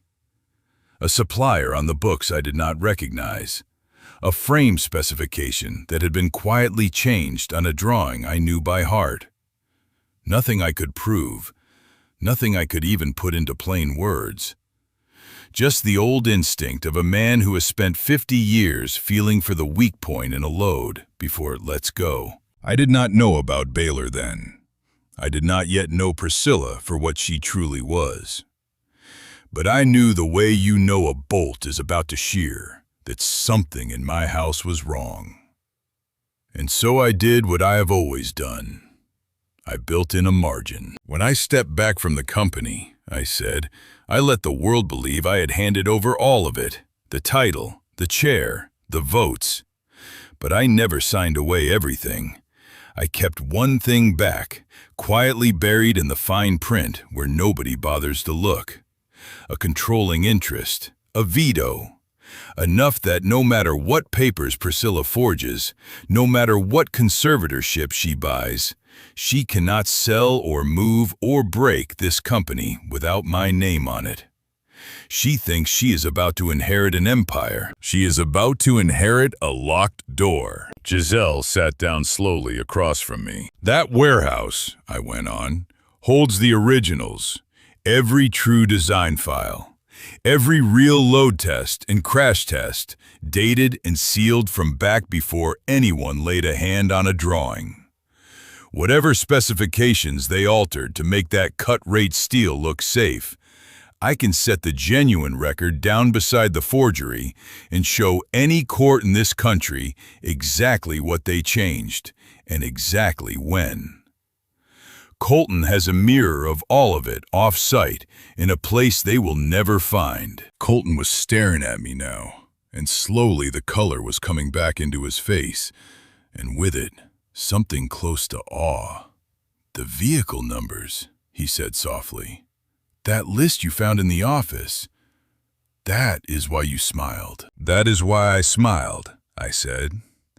Those marked trucks, the defective ones, the fleet she means to ship out on Friday, they are not going anywhere. My old foreman pulled every last one of them off the line weeks ago and has been holding them at the back of the yard under a maintenance flag on my orders and mine alone. She believes she is about to roll a fleet out the gate and disappear. Not one of those rigs will move an inch. No truck fails. No driver dies on some dark highway. There is no wreck for her to hang my son with because the frames never leave the yard. The room was dead silent. Why keep it from us? Colton asked at last, and there was no anger in it, only wonder. From me. Because a secret only holds if no one knows to look for it, I said. If I had told a soul, if it had slipped out in a single careless moment, she would have found a way to unwind it before I ever understood what she was. The only way to keep the door locked was to make sure not one person in that house so much as knew there was a door. I am sorry, old friend. I needed you to help me carry the load. I could not let you carry the whole of it. I looked at the two of them, my oldest friend and my oldest lawyer, and I felt, for the first time since Colton locked that lab door, something solid under my feet. She built a beautiful trap, I said. The poison the shell accompanies the forged signatures. Every piece of it aimed to cage my boy and put me out to pasture. But she built the whole thing on a single belief, that I was a broken old man who had already given everything away and could not remember his own name from one hour to the next. I shook my head slowly. I gave away almost everything. Almost. And the little I kept back is the very thing that hangs her. Giselle finally spoke, and there was steel in her voice to match my own. Then we do not stop the signing, she said. We let it happen. We let it happen, I agreed. We let them walk into that room on Friday, certain they have already won.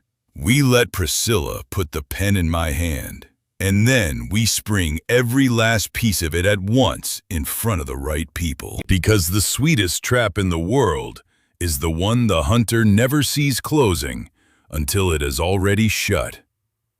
She had spent months preparing to spring hers. She had no idea I had finished building mine long ago, and that all I had left to do now was hold the door open and wait for her to walk through it. The fog had been lifting off my son for 2 days by then. I had watched it happen, a little at a time, the light coming back into his eyes, the color into his face, his sentences pulling themselves back together. That Thursday morning at breakfast, he had looked down at the green glass in front of him with a flicker of something sharp, something suspicious. And for one terrible moment, I thought he might push it away in front of her and ruin everything. I caught his eye across the counter and gave the smallest shake of my head. And God bless him, he trusted me without knowing why. He set the glass down untouched, said his stomach was off, and Priscilla only frowned and carried on. My son was coming back to me.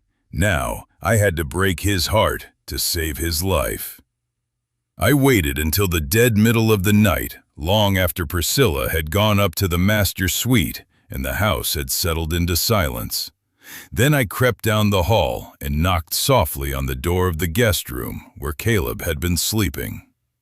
When he opened it, he looked worn to the bone, but his eyes were clear. He was there. He was really there. I put a finger to my lips and motioned for him to follow. I led him down the back stairs into the basement garage and locked the heavy door behind us. The air smelled of oil and dust. I switched on the old radio I kept down there from my early days at the docks and turned the dial up until a wash of static and late-night music filled the room, enough to bury our voices from any ear that might be listening in the walls above. Caleb stood in the middle of that dim garage with his arms crossed, searching my face. He had come down those stairs expecting to find the confused old man he had been grieving for weeks. Instead, he found me standing straight, steady, clear-eyed, the father who had built a company out of nothing. "Dad," he said slowly, "what is going on? You have been out of your mind for weeks, and now you bring me down here in the middle of the night like this? What is happening to us?" I did not soften it.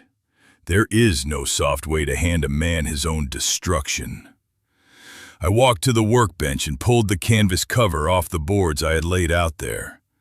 Under the bare bulb, I showed him everything. I set the toxicology report in front of him first. I showed him the photographs of the forged transfers and the shell company papers, his own signature at the bottom of documents he had never once read. I laid the surveillance pictures down last, the ones of Priscilla with Baylor Espinoza, her arms wrapped around a man who was not her husband, a man she had loved for 10 years before she ever laid eyes on my son. And then I told him, all of it. The poison she stirred into our glasses every morning, the phantom companies bleeding out the money, the frame built out of his own name, the 20 years in a cell waiting for him while she walked away a grieving, innocent widow. I watched my son's face come apart. He read it and read it again, and the truth went into him like a blade, slow and deep. His breath began to come in ragged pulls. His legs went out from under him, and he dropped into a rusted folding chair in the corner and put his face in his hands, and a sob tore out of him that I felt in my own chest. He wept for the woman he had loved and the marriage that had been a lie from the first day. He wept for the trust she had turned into a weapon against him. He wept the way a man weeps when the ground he built his whole life upon turns out to have been painted over a pit. I let him. I let him grieve for 2 full minutes, because I knew that grief I had lived inside it, and a man cannot fight until he has felt it. Then I reached into my pocket and took out the little blue wren, and I pressed it into his shaking hand. He looked down at it, and his breath caught. "She packed your mother into a box for the curb," I said quietly. "All of it. Her books, her photographs, this. She was going to give your mother away to strangers like so much clutter. I took this back, and I swore to your mother I would bring every last piece of her home." I closed his fingers around the little bird. "That is who we are, son. We are the people who bring things home. We do not let go of what matters. Not the company, not each other, not her." Caleb stared at the wren in his fist, and I watched the grief in his face harden and cool and set into something else, something I knew well. The clear, cold fury of a Macintosh who has finally understood exactly what he is up against. He wiped his face with the back of his hand and rose up out of that chair, and when he looked at me, his eyes were dry. "Tell me what you need me to do," he said. I took my son by both shoulders and looked him dead in the eye. "Tomorrow they are going to walk us into a room and try to make us sign our lives away," I said. "I need you to be broken for a few more hours. I need you to play the ghost one last time until I tell you to stop. And then I need you to be your father's son." I tightened my grip. "Are you with me?" Caleb closed his hand tight around his mother's wren. "I'm with you, Dad," he said. "All the way." Friday came the way a storm comes, gray and heavy and certain. I dressed slowly, and I put the broken old man back on like a coat. Down in the kitchen, Priscilla was already at the blender, humming brighter than I had seen her in days. She was glowing. This was her morning, the one she had been building toward for months, and she could not quite hide the eagerness underneath the smile. She poured the green sludge into 3 glasses. When she turned to the counter for her coffee, I made the swap one last time, quick and clean, pouring the poison down the drain and filling our glasses from the flask in my robe. Caleb and I raised our glasses together and drank the harmless juice, and I watched my son let his eyes go dull and his shoulders go slack, sinking into the part so completely that even I felt a chill. He had learned the ghost too well. "Good," Priscilla said, watching us drink. "Drink it all down. We have a big day ahead. We need you both feeling right." Caleb slumped over his glass and stared at nothing. In his trouser pocket, I knew, sat a little blue bird, and I believe it steadied him the way it steadied me to know it was there. I had spoken to Giselle before dawn on the prepaid phone in the dark of my bathroom with the fan running. Everything was in position. The evidence was where it needed to be, in the right hands. The marked truck sat locked at the back of the yard, where they had sat for weeks. The people who needed to be ready were ready. All that was left was for Priscilla to drive us straight into the room she had prepared, believing she had already won. So I let her. The inside of her big sport utility vehicle was thick with a silence I could have leaned against. She drove us toward downtown, with one hand loose on the wheel, the radio turned to something soft, and she was happy. She was taking a victory lap, and she wanted an audience. "Are we comfortable back there, Martin?" she asked, glancing at me in the mirror, her voice pitched high and syrupy, the voice you use on a small child or a sick pet. "We are going to a nice office today. We are going to sign some special papers that will keep you safe and taken care of. You do not have to worry your tired head about a single thing ever again. You just write your name nice and neat for the lawyer. Can you do that for me? Can you be a good boy today? I stared out the window with my mouth slack and let a small, tuneless sound hum out of me, rocking gently against the seatbelt. I did not give her a single flicker of the man underneath. Beside me, Caleb let his head loll against the glass, his eyes half shut, his breathing slow. A man drowning quietly in a fog he no longer felt. Can you be a good boy today? I had built an industry with these two hands. I had carried this family on my back for 50 years. And I sat in the back of that car and let a thief talk to me like a dog. And I smiled my empty smile, and I said nothing. It was the hardest silence I have ever held. But I had learned long ago that the last insult a man swallows before he wins is the sweetest one of all once he is standing over the wreckage of the people who dealt it. So I swallowed it.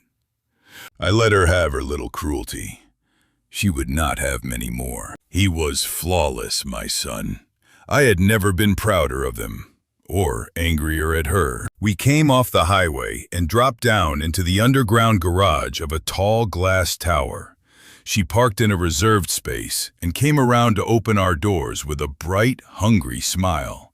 And she took my elbow in a grip that was all iron under a glove of gentleness, steering me toward the elevators.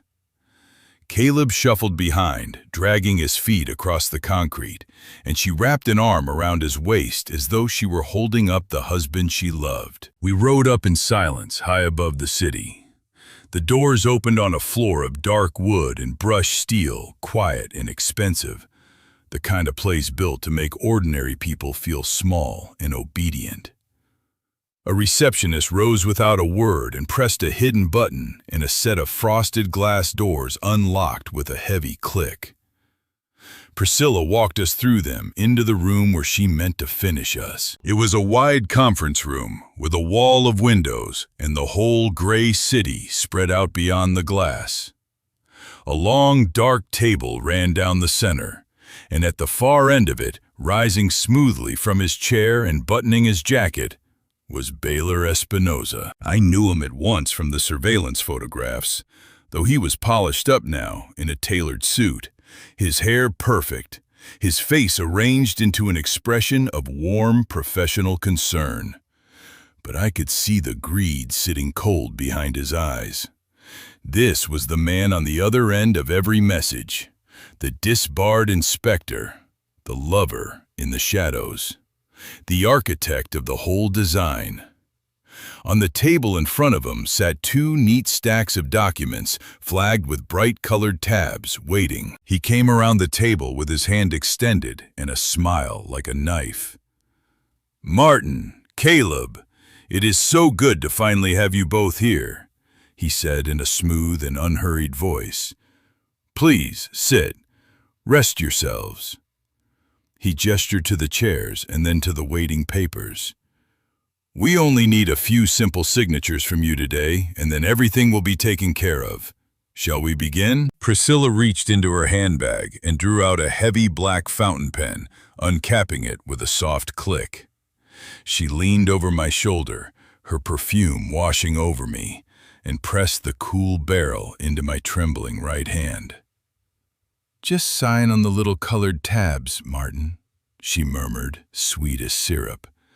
"It will only take a moment, and then we will go and get you some lunch. There is a good boy." I looked down at the thick stack of documents. My signature would hand her the company, my money, my freedom, my very self, and put my son on the road to a prison cell. The room went quiet. Baylor watched me with the patient, bored expression of a man certain he had already won, waiting for the senile old fool to remember how to write his own name. I let the silence stretch, and then I let the show end. The tremor in my hand simply stopped. My fingers closed around the pen steady as a bench vise. I rolled my shoulders back and let the hunched, defeated posture fall away, and I sat up to my full height in that leather chair, and I lifted my eyes and looked Priscilla dead in the face. Not with the watery confusion of a lost old man, but with the flat, cold stare of a man who has just caught a thief with her hand in his safe.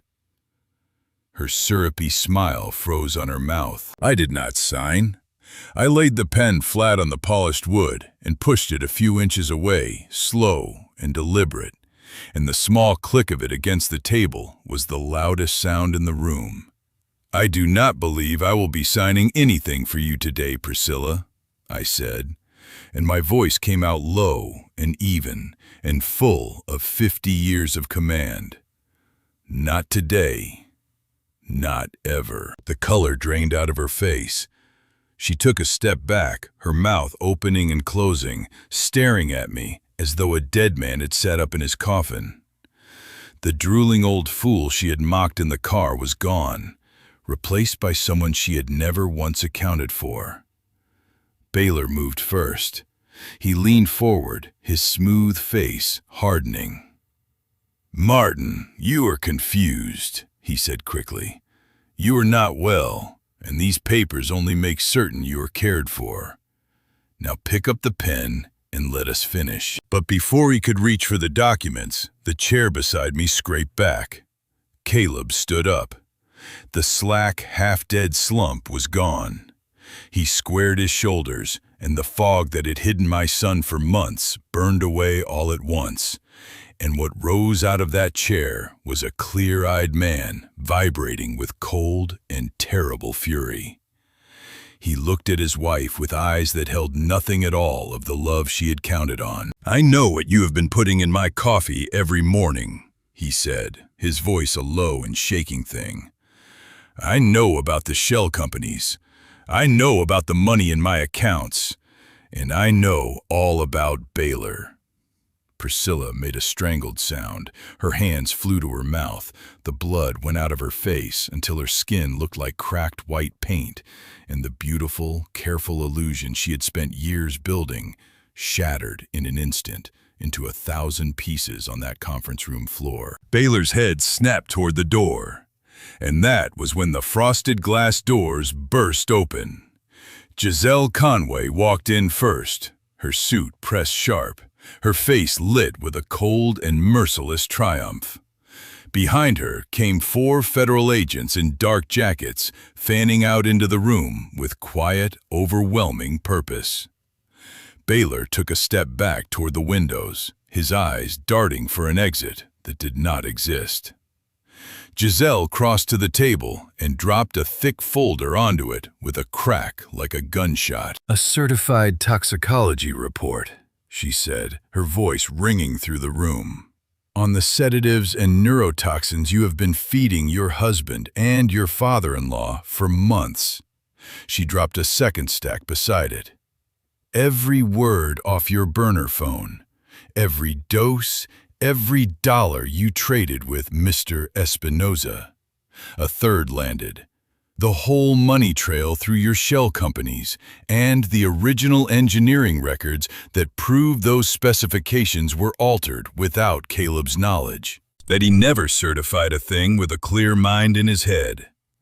Your husband was never your mastermind, Mr. Espinoza. He is your victim, and I can prove it." The lead agent stepped forward. "Priscilla Todd, Baylor Espinoza, you are both under arrest." Baylor did not resist.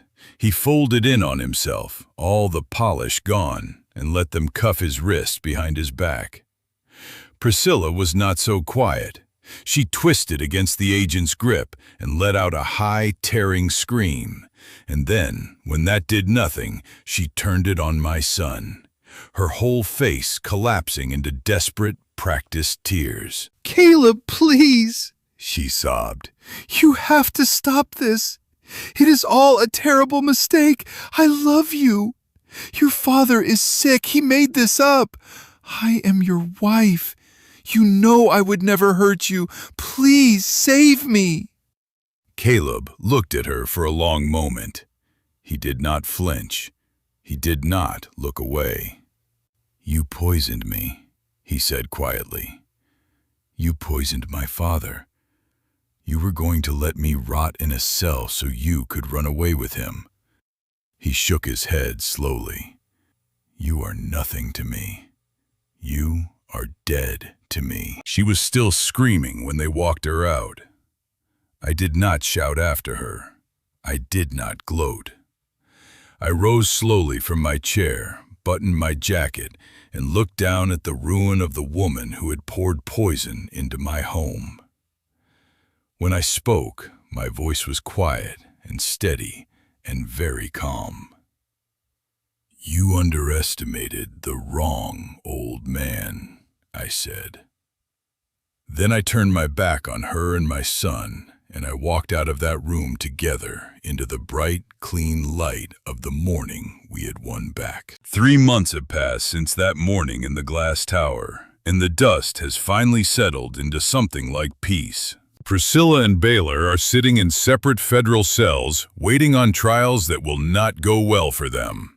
The judge denied them bail, both of them citing the scale of the fraud and the network of hidden accounts that made them a plain flight risk. Their whole operation came apart in a single afternoon, and every dollar they had hidden was traced and frozen. Priscilla tried once to trade Baylor for a lighter sentence, to weep and bargain her way toward some softer landing. But Giselle had already handed the prosecutors every last thing they would ever need. She has nothing left to trade. The smug certainty she used to wear like an expensive coat has been stripped clean off her, and what is left is just a cold cell and the long wait for a reckoning. The house is mine again, free and clear, back in my own name. I had the lawyers scrub every trace of her out of the deed and the records.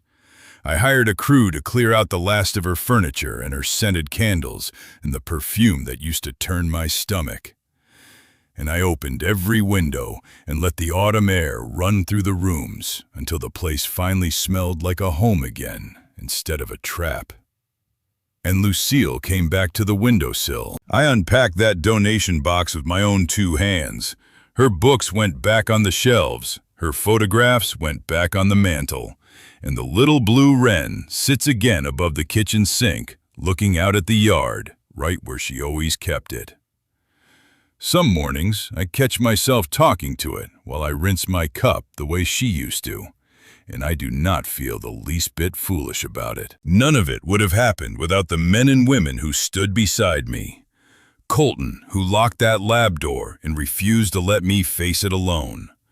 The old foreman, who held a fleet of trucks in the back of a yard for weeks on nothing but my word. Giselle, who built the wall that kept my life savings out of their hands, and then walked through those glass doors like the hand of God. I was a man they had written off as broken and alone. It turned out I was never alone at all. But the victory that matters most to me was never the house, or the money, or the company. It is my son. Caleb has finished his medical detox. The poison is out of him for good now. He sees a counselor twice a week, doing the hard and painful work of making sense of what was done to him by a woman he had trusted with his whole heart. It has not been easy. Some days the betrayal still catches him low and quiet, but he faces it head-on the way his mother always did, and a little more of him comes back to me every week. He has stepped back into his chair as chief engineer, sharp and clear and driven, and the hollow, haunted stare that lived in his eyes for all those months is finally gone. The trucks never hurt a soul. Every one of those marked rigs came off the line and back into the shop, and the cut-rate steel came out of them, and not one ever carried a load down a public road. No driver was ever put in danger. My name still means today what it has always meant, that the steel underneath you will hold. This afternoon, the autumn sun is warm on the back patio, and Caleb and I are sitting out here together in the quiet. There are no green smoothies on the table between us. We are drinking strong black coffee out of heavy mugs, the real thing, bitter and honest, and the smell of it is one of the finest things I know. Caleb takes a slow sip and looks out over the yard at the old oaks turning gold at the edge of the property. He turns to me, and there is a peace in his face I had not seen in more than a year. The bond between us is stronger now than it has ever been. We walked down into the darkest valley a family can find, side by side, and we climbed out the other end with our minds and our name, and each other still whole. That is not a small thing.